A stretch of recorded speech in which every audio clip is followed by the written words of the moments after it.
What's up? Welcome in, Hoge and Jahns, back with you after the first padded practice of training camp. Finally. Some pads. There's some tackles. Yeah. Not on purpose. One looked on purpose. Two maybe looked on purpose. As I go through my memory here. But yes, a bit more physical than the previous few days. Yeah, they got after it finally, and I thought the coaches let them a little bit too. So that was good to see. It was refreshing because it's been otherwise kind of a slow start to camp, at least when it comes to the practices. It's felt subdued and suburban. Yes. Adam Hoge, to go back to our podcast a week ago. I thought you were just describing me. No, Subdued you're not too and suburban. subdued. You're a bit suburban now after living in the city for so long. But no, I'm still a city guy at heart, but it's definitely rubbing off on me out here. Especially when I used to own a truck. Remember when I owned a truck? That was weird. No, I don't mind the truck. A lot of guys in the neighborhood have trucks now. I actually missed the truck a little bit, but you know, it wasn't the greatest for family life, which is really more about what the suburban aspect probably is in me. All right, let's jump into this thing. You can follow us on Twitter at Adam Hoge, at Adam Jahns, of course, our show account at Hoge Jahns. Make sure you go check that out. We put some extra clips out there as well. And go to HogeJahns.com where you can get merch. You've seen some of that merch out there at camp. Now the fans are there. Always like to see that. And if you happen to see us while you're out there, if you manage to get tickets, don't hesitate to say hello. Or yell obscenities at us too. That works. That's fine and acceptable. Oh, did you get that today? I got a couple hellos. No, they're mostly just hellos. We got the full Hoagie and Johnsy babe greeting from that guy who was sitting in front of us. He did give that to us. That was nice. And then he was yelling obscenities at the field a little bit. I like that he yelled at Eberflus when Eberflus slid into the first team defense for not sprinting onto the field. Yeah. That kind of set I don't think that was an accident, but yeah, they were doing like pursuit drills and the first team went out and then the second team I think came on and then they were jogging out there instead of running. The Flus got mad. He sent them back to the sideline to come back out. You could see his impatience growing as even his coaches took a longer than usual amount of time to get everyone organized for that very brief 2-minute drill. Or just a turnover drill. You want people running down the field. You want your guys running down the field. You could see his impatience building, and finally he just lit into his team. I love seeing it. We don't see that a lot. I like it. Every once in a while, yeah. Get your ass back to the sideline and do it again. Loafs are being handed out. This is training camp. The hits principle in full effect there. So it kind of set the tone for the day. We did see some hitting. Borderline probably over the line, but I didn't necessarily sense the coaches being like I didn't hear a whole lot of stay off the ground. Like I didn't hear a whole lot of that. So no, the big one was DeMarcus Walker on who was it? DeAndre Swift or Khalil Herbert? Gerald Everett, right? Or are you talking about just a hit? No, it was the tackle. Was it on Everett? I know the skirmish started with Everett, but I thought it was on a running back. Okay, so the initial hit was on a running back. Then Gerald Everett took exception. Then they got after it. And then the quarterback got in the middle. We did see Tyreek Stevenson. Yeah. Sorry. Back to that point. I like that Caleb Williams got involved. I like that he got physical even with DeMarcus Walker. I think DeMarcus Walker, well, he did. He told me later. He liked it too. I like that type of energy from your young quarterback. But, of course, there's a fine line somewhere there between leadership and injury concerns, but I like the willingness to step into situations like that. I like setting that tone, though, for Caleb Williams to be like, yeah, I'm not afraid to go do that. And I liked how we talked to Ryan Bates after practice today, and he was like, yeah, that's my quarterback. I love that. Now, never do that again, please. Like, that was basically the message. I think he said, we can't have that is the direct quote. So he loves it, but he's also like, so from Caleb's perspective, it's like, okay, cool. They can all see that I'm willing to do that. Now I don't have to. Was it Cole Kmet who jumped in there first to kind of pull Caleb Williams out of there? Might have been. I don't know. So you're saying someone pulled Caleb out? Yeah. Yeah. I missed who it was. I was too jacked up probably by. We were too busy debating what type of word to use to describe what that was. Yeah, I went with fireworks. Hmm. And then I think Dan Kerfuffle. Reeder responded by saying that was more like a bottle rocket. Kerfuffle. Kerfuffle. Dude, I I'm called sorry. it A quarterback jumping into a kerfuffle upgrades it to fireworks. like an M80. Sure. Don't play with fireworks at home, kids. I described it. It's not like a mortar shot. I described it as a burgeoning fracas. Whoa. Yeah, those are some Burgeoning fracas. Okay. I'll allow it. That's in your written piece on The Athletic? That's on The Athletic right now as we speak. theathletic.com/Hoge Jahns. Go to subscribe, please. All right. Oh, one more tackle. I think Tyreek Stevenson tackled. Who did he tackle? I forget who, but he got away with a tackle as well. Well, at one point, who was it? Safety. I can look right here in front of me.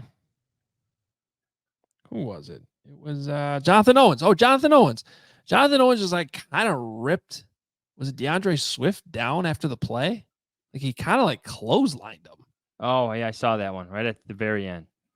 And then Chad Morton, the running backs coach, who was everywhere all at once, was like on the sideline, like talking to the coaches about it. I don't think he liked it. That's been fun to watch. I liked that was right in front of us today. Oh, the banter amongst coaches? Yes. There's a lot of it. There is. Chirpiness. Not so much not so much chirpiness in the media room yet. Or in the stands. But that's probably a good thing. I know you wanted to bring up a bunch of players. Yes. Kind of look at things a little bit more big picture. That was some of the more notable stuff from the first padded practice today, but more big pictures. It's been a few days since our last podcast. I know you wanted to bring some players up for my initial reaction, and I don't know the players you're about to say. So we've had how many days of practice now? 6. So you're starting to gain 5 regular practices, 1 with pads. So you're starting to gain a better sense for who's having a good camp. So I think this is a perfect opportunity right before the weekend to discuss who is having a good camp at this point, who is standing out. Okay. So I have 5 players for you. And again, there's no list provided to you. So let's go. You ready? Number 1? I'm ready. Let's go. Second-year wide receiver, Tyler Scott. Yeah, good overall. Yeah, good. There were a couple moments. I think one was one of the first 2 days, and then the other one was there was a couple moments where I'm like still not in love with his ability to adjust to the football in the air. However, I think it's improved. I definitely think it's improved. And today he had a good catch. Now he blatantly committed offensive pass interference on it that he pushed off. But even after the push off, which they did call, he did a nice job contorting his body and spinning to catch the ball, which is more of the part I'm concerned about. I like his route running. I like how much he's been involved. And I do see some improvement there. I'm just still a little skeptical that is this really going to translate to games consistently when I think sometimes he's a little awkward and late adjusting the football in the air at his size. He did end the 2-minute drill. Well, let's be more descriptive. It was an end of half drill. This is the situation. End of half. 1 minute, 20 seconds left. Ball was on the 35. No timeouts. 0-0 ball game. He did end that drill with a touchdown catch, 35-yard touchdown catch from Caleb Williams. Are you surprised at this point that we're noting him as much as we are, given that we have DJ Moore to cover, Keenan Allen to cover, and Roma Dunze to cover, not to mention Gerald Everett, DeAndre Swift, and Cole Kmet? Yeah, I am. He's getting a lot of targets. And I thought that there was a scenario in which he kind of just, I don't want to say disappeared, but somewhat fell by the wayside because there's just so many options out there. So I think that alone is a good sign for him. On Thursday, he caught a long pass from Caleb Williams and kind of stumbled after. I think we debated up in the stands whether or not Caleb Williams led him too far. I thought it was a good pass where Tyler Scott, and we saw this last season, where he's just got to continue to run through it, right? Kind of slowed up, misjudged it, Yeah. to your point, and then he stumbled and tripped over, and you saw the reaction on the sideline. That was one of the ones I was thinking about. Yeah. Yeah. Next player, running back, Khalil Herbert. So running backs are always tough in training camp because you're not tackling.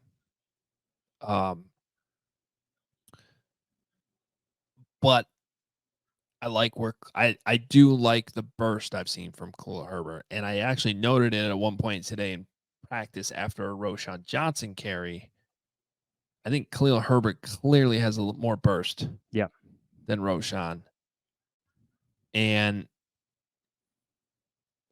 if you go back to last season, remember, he was banged up. Remember how much we had to see Deontay Foreman at times. And it certainly, I don't think overall was the season Khalil Herbert was probably hoping to have, considering the Bears moved on from David Montgomery. And the Bears responded by going out and giving DeAndre Swift good money. But I thought late in the year, you started to see that burst come back, that shiftiness come back a little bit. And I know he had a strong game late in the year. I want to say it was against either the Cardinals or Falcons, one of those two games. I'm seeing that right now in camp. So I like how he looks so far. And I really like the Bears running back depth. There's a run today in this fully padded practice where you saw the quick cuts, the upfield ability, and that burst.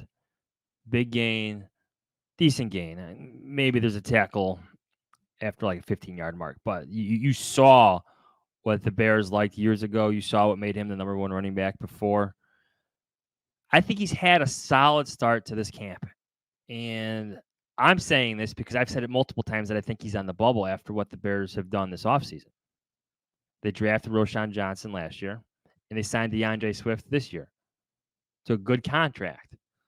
So at the very least, maybe Herbert is potentially in the trade market come later. But he's had a good camp. He's looked good to me. Yeah, it's an interesting situation because, I think we both think they're going to keep Kari Blasingame. Special teams being a reason. We know they like Travis Homer on special teams, and we know they like Roschon Johnson on special teams. Khalil Herbert's kind of the one guy that's not going to give you a lot there. However, to me, of all those guys I just named, he's clearly the best running back. Again, among the guys I just listed, they gave DeAndre Swift starting money, more than starting money, probably. He's going to be a big factor this season. Yeah, he's the guy.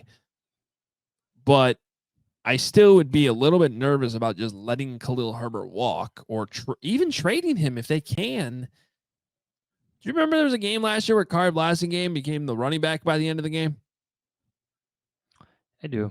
They ran out of guys. I just think you got to be careful about that. Roschon Johnson, can he stay healthy for the whole season? And all of a sudden you're in a situation where, let's say hypothetically, you trade Khalil Herbert and Roschon Johnson gets hurt. Travis Homer's your backup. So I'm not in a hurry to run Khalil Herbert out here. I like how he's looked so far. I want to give you a star this time. Defensive end Montez Sweat. Oh. I want to bring him up because of this. I'm just trying to compare, similar to Khalil Mack, right? Yeah, I was going to say, like 52 immediately comes to mind. But I felt like 52. Mack was storied a ton that year in Bourbonnais. We were still in Bourbonnais, correct? Yes. Right? You're saying he was noticed a lot? Yes, everything we were doing. Like, I remember following him, throughout the day to see what he was doing throughout his drills, like sprinting from drill to drill. Now, the vantage points in Bourbonnais are significantly different than they are at Lake Forest, but I feel like in these team drills, when you see this pressure, and we start to talk amongst reporters, like, who is that? You had 98, right? Yeah, I had 98. Just like 98's in the backfield, accidentally hitting Caleb Williams' shoulder, forcing a fumble. That's what you want in the games, but not in practice. Right. I feel like 98's presence has just been as notable as 52's a few years ago. We're just not talking about it enough. Yeah, because it's almost like assumed, like and that's how you should feel about Khalil Mack. Was just like, well, you kind of know what you have there. And honestly, I want to see it for like a week or so. And then I'm good if we don't see Montez Sweat until week 1. You know what I mean? And I feel like that's a very veteran training camp. Show up in shape, show that you know what you're doing, Dominate.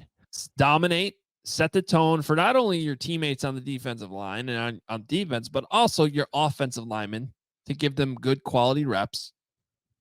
And then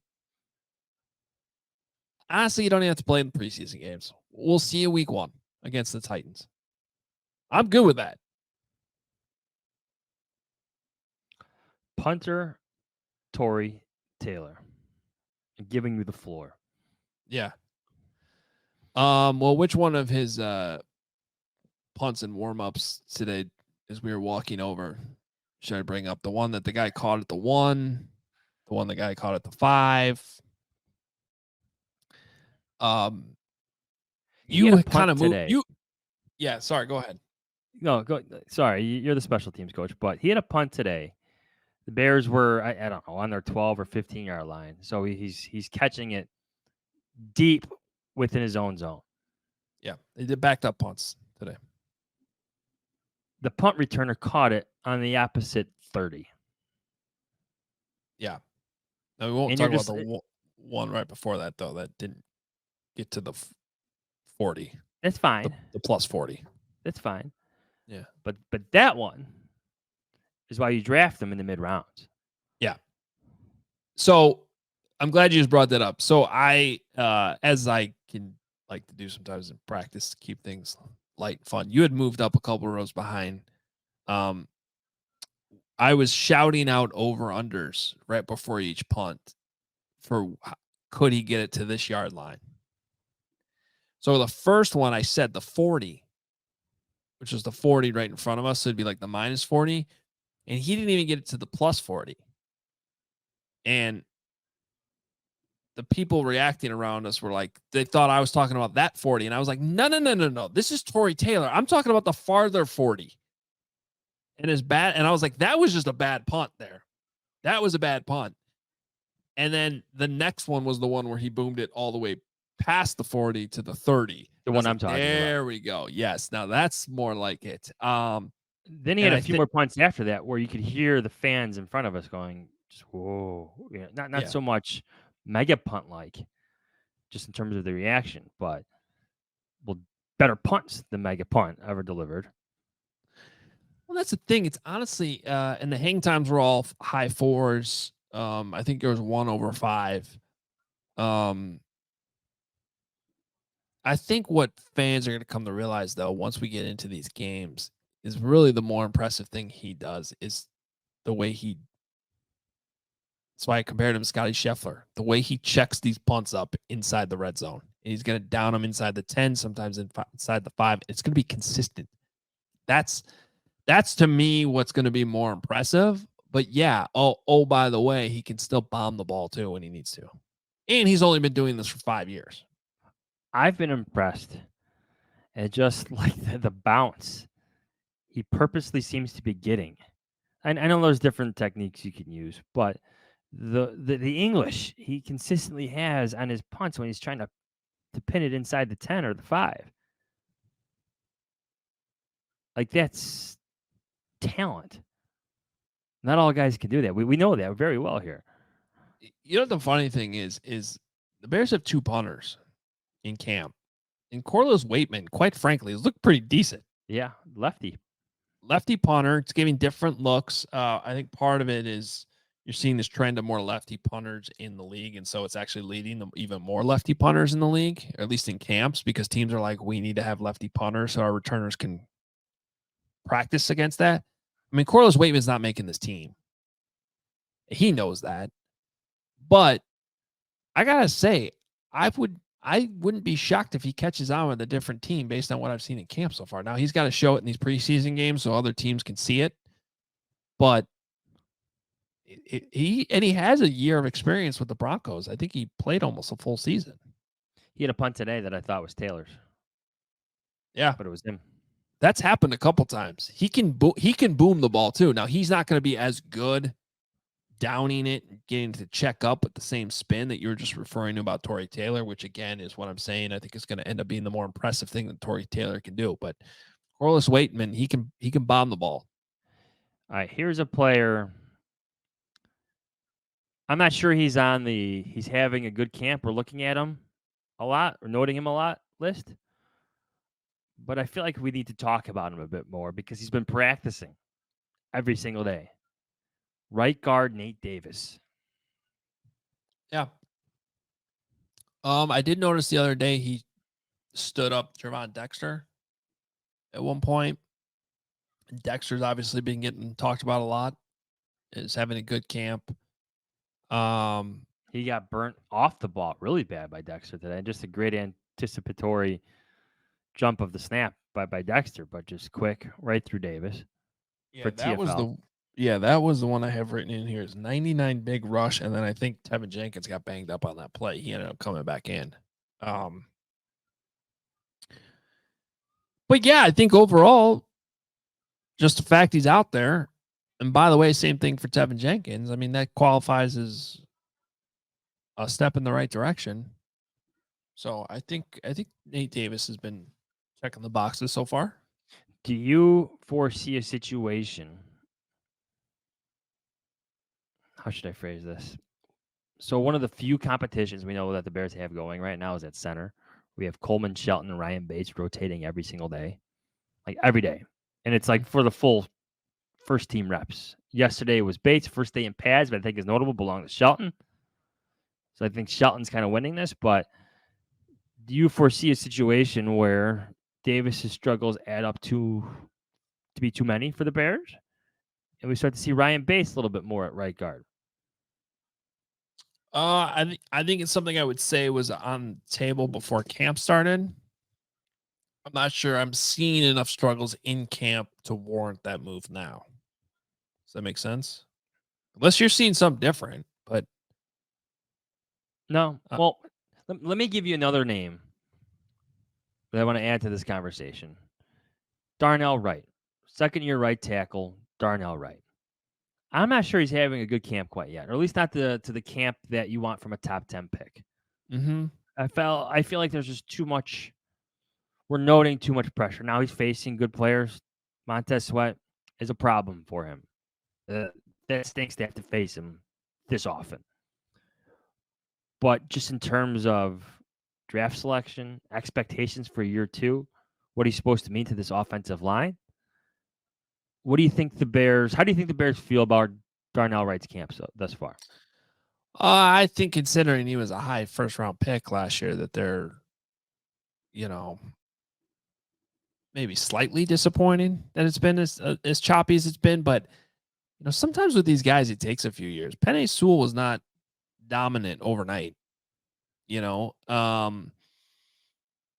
I don't think it's been a bad camp. I thought last year he certainly had enough flashes and moments that you felt excited. Now the penalties became an issue, and that's where you hope that that's cleaned up. So, and again, I mean, being able to go up against Montez Sweat is a great thing to have, early on in camp, to the point that hopefully most weeks, whoever he's facing, and obviously there's great pass rushers in this league, he's going to have some tough matchups, but going up against Montez Sweat in camp, that's a good thing, because I think most weeks you're going to be facing somebody who's not as good as Montez Sweat. Well, you would hope. Yeah. But yeah, I just think it's a talking point for the future. Today was only the first day of pads. The pads obviously level the playing field amongst the offensive defensive linemen. I thought the run game, I'll say it again, the Bears have a run game that will work. I've said it the past couple of years. I think the signs are there again. Even against this good defense, the run game will be able to work, especially because you got like guys like Tevin Jenkins and Darnell Wright able to move their men. I like to see Braxton Jones become more consistent participant in practice. Obviously, he's working through something. Larry Borum has had his struggles in his place, but just in terms of what type of feel I have for the run game, even after one day of pads, even when they weren't in pads, you see glimpses of this working again offensively on the ground.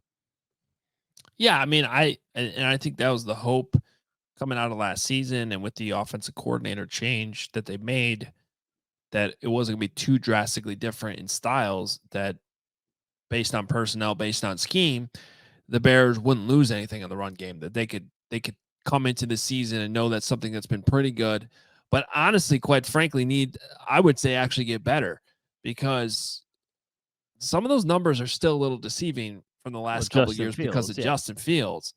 And there were definitely times, I'd say, especially last year, where the run game wasn't quite as consistently explosive. So hopefully it's actually Now, better. how much of that is the Bears' inability to be a consistent passing team?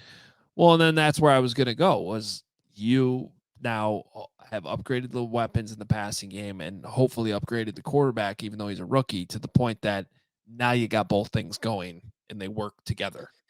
There were three plays out of that successful, because there hasn't been many successful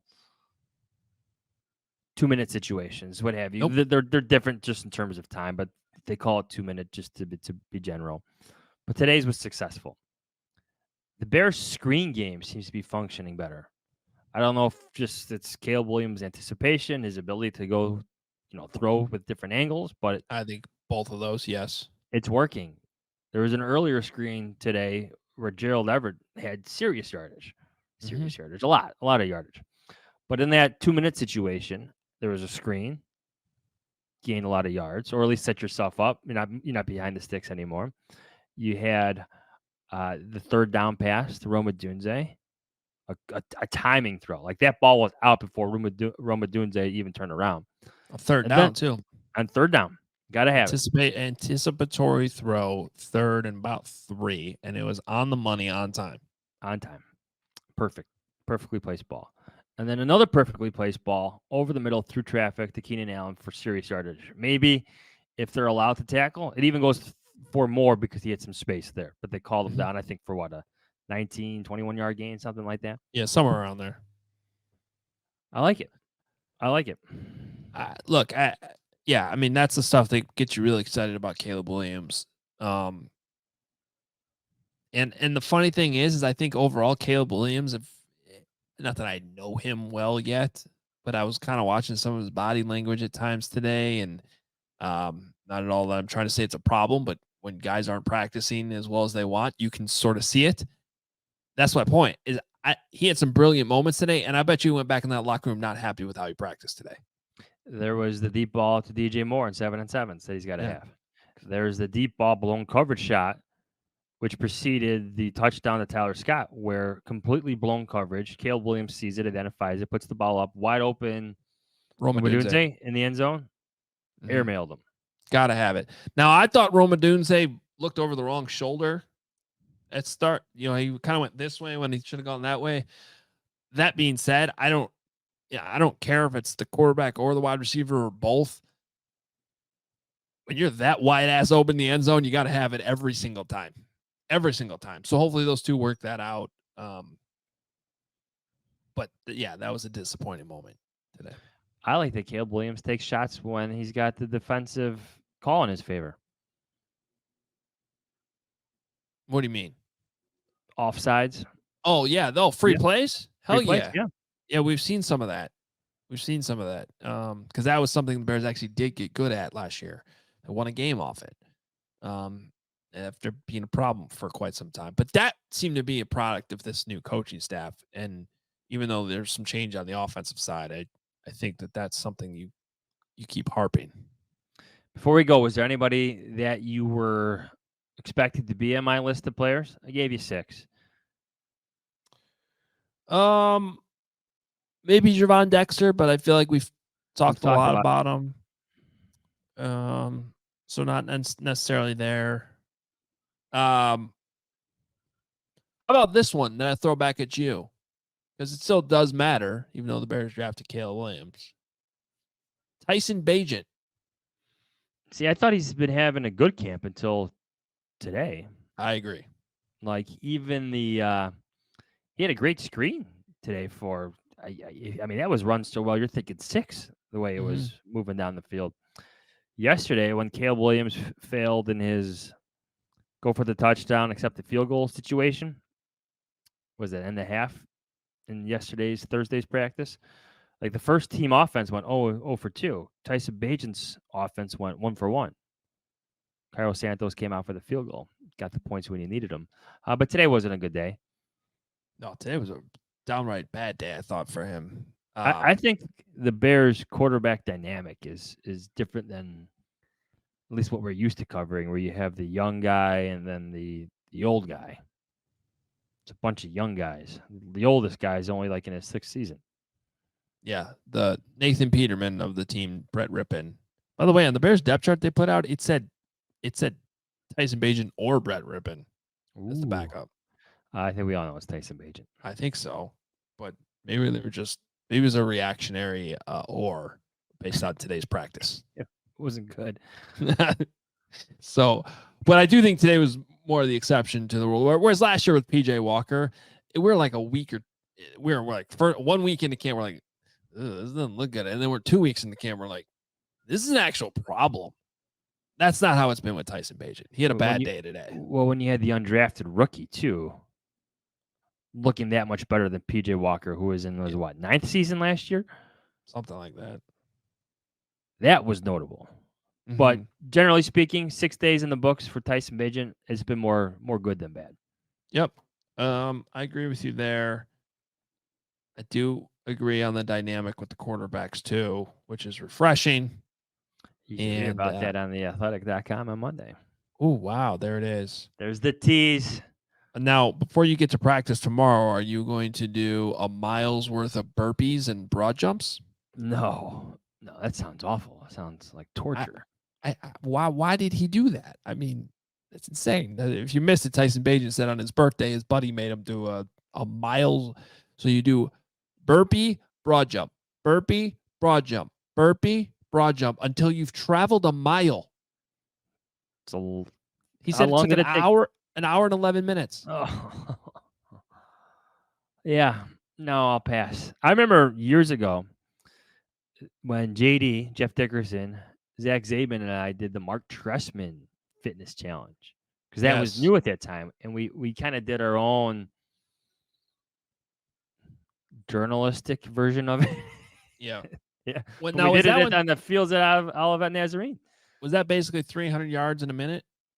Yeah. Well, something like you had to run. We didn't time ourselves, but you had to run. Yes. 300 yards back, forth, back, forth. Yeah. So 400 or 300 yards. It was long. It was hard. It wasn't easy. Yeah. I do remember winning it. No, I would have picked you in that battle. I would. You were the odds-on favorite. So I'm glad. And that was a long time ago too. That was probably about 10 years ago. More. So could you do it now? No. I mean, I'd try if everybody else is doing it. Yeah. Well, I'm not trying the burpee thing for. No. That just sounds. Nothing about that seems pleasant. No, nothing. Wouldn't do it. Sounds a bit dumb. You hear that, Tyson Bagent? I'm kidding. You know who I would love to hear his reaction on that one though is Tom Brady. Because Tom Brady was just all about like doing yoga and flexibility. Plyo. I was like, I don't need to lift weights. I'm the quarterback. All it was keeping the muscles stretched out and flexible. And it worked. So, but Tyson Bagent's dad is an arm wrestler, so it's a little bit of a different world he's living in. Dynamic, yeah. And I'm still impressed that he did it regardless. It's fantastic. He's done a few of those over the years. Stuff like it. Mm-hmm. If they're having fun. So we will have another show coming up before the Hall of Fame game. We'll kind of preview things we want to see. Hopefully we have a little bit more insight then. We'll probably talk about Tuesday-ish episode.